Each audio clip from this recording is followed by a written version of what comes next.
Imagine you're missing, not just lost, but vanished. And 8 years later, you're found. Not in the woods, not at the bottom of a lake, but in an abandoned mine shaft welded shut. You're leaning against the wall next to the person you love. It looks like you've just fallen asleep, but you're dead, and the bones in your legs are broken. This isn't a monster movie story. This is the real story of Sara and Andrew. This is the story of how a 3-day trip to the desert turned into an 8-year mystery, the answer to which turned out to be far more terrifying than anyone could have imagined. This story begins in 2011. Sara and Andrew were an ordinary couple from Colorado. She was 26, he was 28. They weren't extreme sports enthusiasts or seasoned survivalists. They were just two people who loved each other and wanted to spend a weekend away from the hustle and bustle of the city. Their plan was as simple as it could be. Take their old but reliable car, head to the desert lands of Utah, set up a tent camp there for 3 days and 2 nights, photograph the landscapes, and just be together. They chose a specific place near an area where uranium mining was actively carried out in the mid-20th century. Now there are only abandoned mines, rusting equipment, and roads that have long disappeared from official maps. For them, it was just exoticism. An opportunity to see something unusual and take unique photos. They were not looking for adventure, much less trouble. Before leaving on Friday morning, Sara wrote a message to her sister. "We're leaving. We'll be back Sunday night. Love you." That was the last message their loved ones received. They had packed water, food, a tent, sleeping bags, the standard camping kit. They hadn't taken any special equipment for exploring the mines or anything like that, because they had no intention of doing so. All they cared about was the surface, the desert sunset. The weekend was over. Sunday night came. Sara and Andrew hadn't returned. At first, no one panicked. Well, maybe they were late. Maybe there was a bad connection. It happens. But when they both failed to show up for work on Monday, their relatives became alarmed. Calls to their phones went straight to voicemail. Friends they had spoken to confirmed that they had gone to Utah, to an area of old mines. The family immediately contacted the police, and a search operation was organized that same day. At first, everyone was full of hope. Police, volunteers, dozens of people combed the area. The Utah desert is a huge, almost endless space. Canyons, cliffs, dry riverbeds. Finding 2 people there is like looking for a needle in a haystack. Searchers in cars and ATVs checked all known and abandoned roads. A helicopter was used, circling the area for hours, trying to spot at least some kind of sign. A car, a tent, a fire. But the days went by, and there were no clues, none at all. No one had seen their car. No one had encountered a couple who looked like them. They seemed to vanish into thin air the moment they left their town. Hope faded with each passing day. Desert weather is unforgiving. It was unbearably hot during the day and freezing at night. If they had run out of water or were simply lost, their chances of survival were dwindling with each passing hour. Police began to consider other possibilities. Perhaps they had never made it to Utah. Perhaps they had decided to run away and start a new life. But that theory was quickly dismissed. Their bank accounts were untouched. Their credit cards were unused. They had left their pets at home and asked a neighbor to look after them. People planning to disappear forever don't do that. The criminal theory also seemed unlikely. There were hardly any people in the area. It was the middle of nowhere. The chances of a random attack were extremely small. The search continued for almost a week. Volunteers and relatives did not give up, but the police were already preparing to wind down the active phase of the operation. And then, on the 7th day, when hope was almost extinguished, the helicopter pilot noticed a glint in the sun. It was not just a glint. They were flashing lights. Sara and Andrew's car had been found. It was parked on one of those abandoned roads, barely noticeable in the landscape. The road led to old uranium mines and ended after a few miles. The car was parked in the middle of the tracks, as if it had simply been abandoned. The first thing that caught the eye of the team arriving at the scene were the hazard lights. The battery was almost dead, and the lights were flickering dimly. This was strange. Hazard lights turn on when the car breaks down or stops. This meant that Sara and Andrew were with the car when it stopped. The police inspected the car. There were no signs of forced entry, no crash damage. The doors were unlocked. Inside, it looked as if the owners had stepped away for a few minutes. On the passenger seat, next to an empty bottle of water, was a map of the area. Andrew's phone was found in the glove compartment. Forensics later confirmed that there were no missed calls, no attempts to contact emergency services or anyone close to him. The battery was more than half charged, but the most important find was the sat-nav. It was on, and the screen showed directions leading further along this abandoned road to one of the old mines. This discovery gave hope and even more questions. Why didn't they call? Perhaps there was simply no cell phone service in the area, and they knew it. But then why was the car abandoned? The police checked the tank. It was completely empty. That explained why they had stopped. They had simply run out of gas. They had turned on their hazard lights so they could be seen. That made sense. But where did they go next? And why did the GPS point to a specific mine? Maybe they were hoping to find help there or shelter from the sun. The search party, inspired by the find, immediately set off along the route indicated by the GPS. They followed a barely visible path, parched by the sun. There was not a soul around, only the wind and the echoing silence of the desert. After a couple of miles, they reached their destination. It was the entrance to an old uranium mine, an ordinary, unremarkable descent into the rock, littered with rusty scrap metal and old boards. The entrance was narrow, but a person could pass through. The searchers carefully looked around, but found nothing. No tracks, no personal belongings, no signs that people had been here recently. The wind and sand of the past days could have covered any prints. The rescuers shouted their names into the darkness of the mine several times, but there was only silence in response. Going deeper without special equipment was mortally dangerous.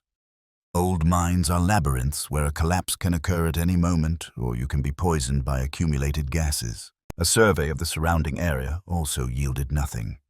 They combed every meter within a radius of several miles from the car and the entrance to the mine. No tent, no sleeping bags, no fire, nothing. It was inexplicable. If they had run out of gas, it would have been logical to set up camp right next to the car and wait for help. Or if they had gone for help, they would have taken at least some things with them, like water, but all their essential gear, tent, sleeping bags, food supplies, had simply evaporated, as had Sara and Andrew themselves. After this discovery, an active search continued for several more days, but to no avail. The police could not send people deep into the unstable mine without direct evidence that the couple was inside. It would have been an unjustifiable risk. Gradually, the search operation was wound down. Sara and Andrew were classified as missing persons. Their photos were posted on bulletin boards and written about in local newspapers. Their families hired private detectives, but even they couldn't find any new leads. Months passed, then years. The story of Sara and Andrew became one of those dark legends told around a campfire, a mystery shrouded in desert dust. It seemed no one would ever know the answer to the question of what had happened to them. The car, with an empty tank and a GPS pointing to a dark hole in the rock, remained the only silent witness to their final journey. And for 8 long years, there was complete and utter silence on the matter. 8 years had passed. To most people, the story of Sara and Andrew was just another unsolved mystery, a sad reminder of how dangerous the wild can be. Families lived with the wounds that never healed, without answers or even a place to bury their loved ones. The case gathered dust in the archives, labeled cold, and that's how it would have remained, if not for 2 locals who, in 2019, decided to make some extra money collecting scrap metal. These guys were neither detectives nor adventurers. They just knew that the area around the old uranium mines was full of abandoned equipment that could be cut up and sold. One hot autumn day, they were driving their old pickup truck along the same forgotten roads where they once found the missing couple's car. Their destination was the same mine that Andrew's GPS had pointed out, not because they knew the details, but simply because it was a large site where they hoped to find a lot of metal. When they pulled up to the entrance, they saw the same thing the prospectors had seen 8 years earlier, a hole in the rock filled with rubble. But something was wrong. The entrance, which had previously been simply filled with rubble, now looked sealed. Someone had dragged a large, rusty sheet of thick metal in here and somehow secured it by piling rocks and beams on top. It was strange. Usually, mines are either left open or sealed with concrete and warning signs. This looked like someone had been hastily but very effectively trying to hide something or prevent someone from getting in. For the metal collectors, the sheet itself was a prize.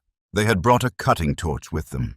They spent hours in the heat, cutting a passage through the sheet just big enough for them to crawl through. When they were finally finished, the air from the opening was stale, cold, and completely still. The kind of air that only comes from places that have been sealed for years. One of the men pointed a powerful flashlight inside.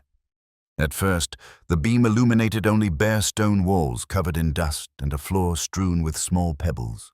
The shaft went straight down into the rock. He moved the beam further, peering into the darkness, and then the light stopped. At the far end of this small first chamber, about 15 meters from the entrance, 2 figures were visible. They were just sitting on the floor, their backs against the wall, their heads slightly tilted. They were sitting very close to each other. The man with the flashlight didn't understand what he was seeing at first. Maybe they were mannequins or some kind of trash that looked like people from a distance. He called his partner. He also looked inside and froze. They both stared silently into the darkness, and then one of them said quietly, "They were people." There was no panic, just shock. The poses were too calm. There was no blood, no signs of a struggle, just 2 people who seemed to have sat down to rest in the cool and fallen asleep. But both of them realized that people were not sleeping in a sealed mine. They immediately drove a few miles until they got a cell phone signal and called the police. The news of the discovery in the old mine shook the entire state.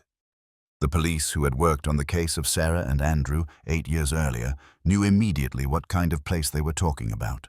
An investigation team and forensic experts were sent to the scene. It was difficult to work inside. The air was stale, and the place itself was oppressive in its silence.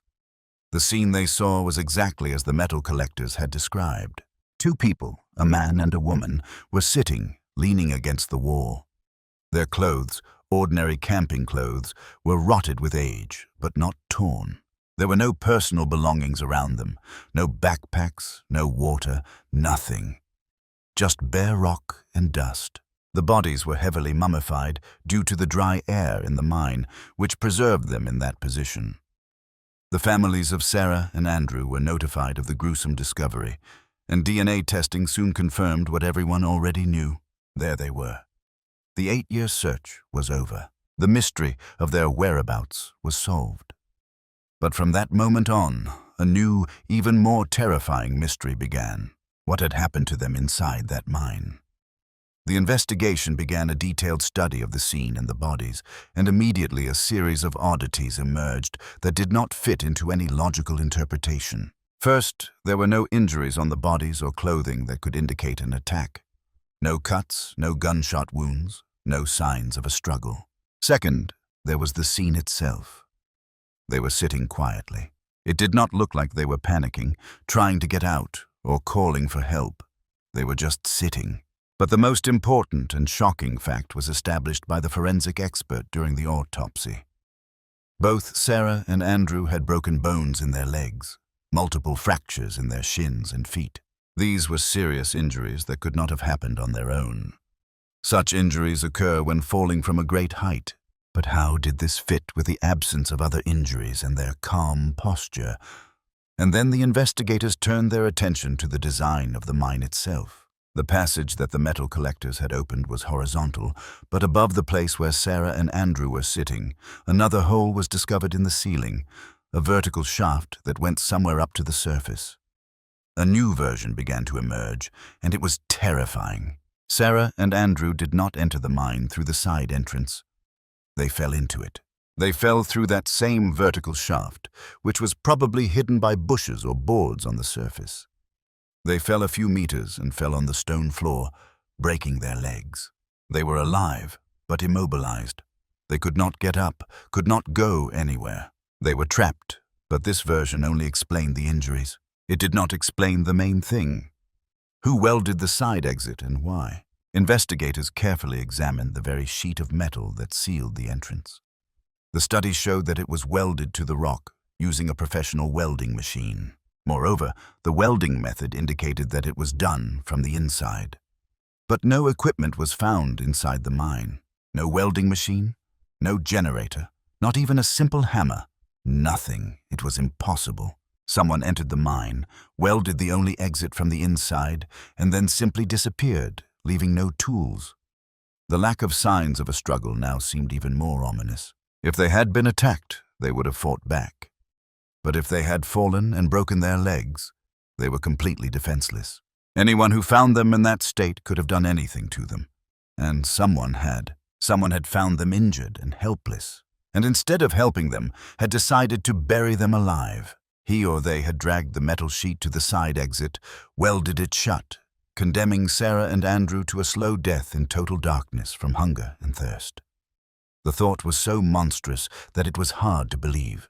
This was not just negligence or an accident. This was cold-blooded and brutal murder, spread out over several days. The police realized that they were not just looking for a random criminal.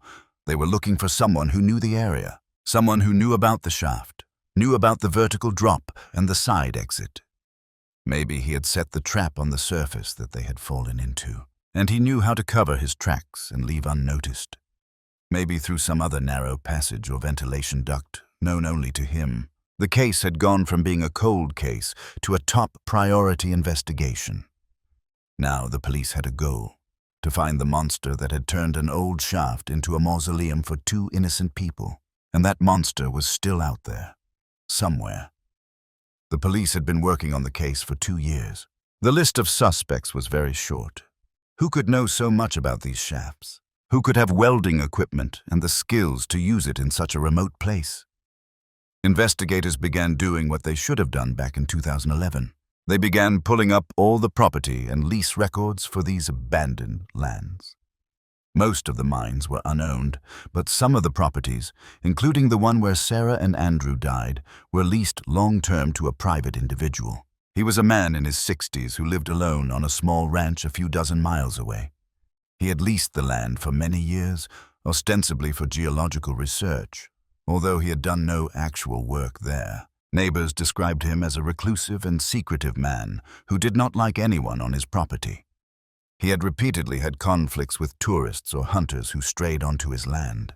For the police, it was their first real lead in a long time.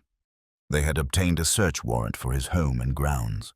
The man himself, the owner of the leased land, greeted the police with no surprise but with poorly concealed hostility.